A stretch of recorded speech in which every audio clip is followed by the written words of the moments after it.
one of the things that really resonates with teens is when I say, this relationship is never about judgment. And it's almost, I can almost see, because everything's done Skype, because I love to see their affect, and it's almost like they'll sit back and go, thank goodness you're not going to tell me, why didn't you do something? I can't believe, or, oh, no judgment. So I said, I'm going to tell you stuff. I said, I don't want you judging me. So why would I judge you? That's not my, and I don't want them judging themselves. They can assess, but not judging. Because that, again, they beat themselves up over, gosh, I should have done this sooner. Why didn't I do this? Why didn't I have that? That's the stress, the stomach aches, the sleep. I mean, it all mind-body connection flows together.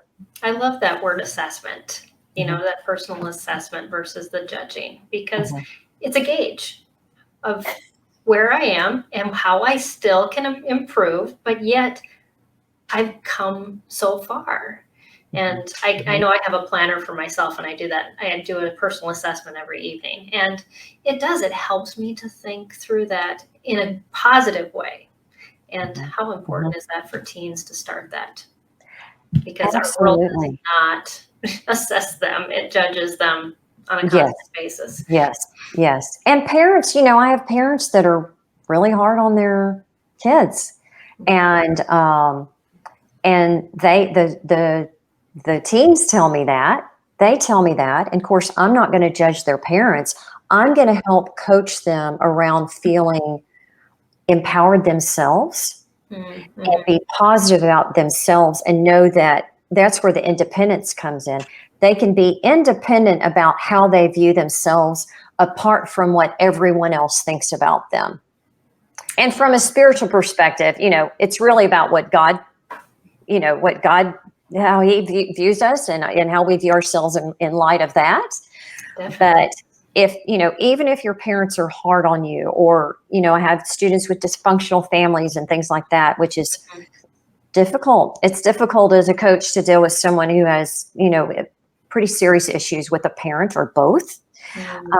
But just letting them know where their place is in that, and that they can still be happy and healthy and vital and fulfilled in spite of all that. Well, I think you get to the core when you talked about the independence being stuck, or attached to that personal independence, because our kids are going to leave our homes.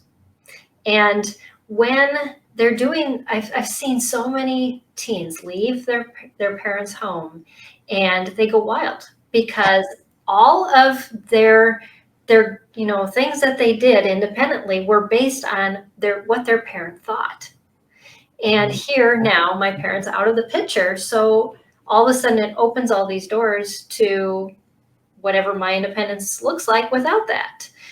But if you build that core of, this is who I am and this is why I do it internally, then they don't do that, because you've built that already in them to take with them. They don't. Yeah, definitely. It's important to have that base. Yes. And it's a constant state of reassessment in a positive way. And that's in coaching. There are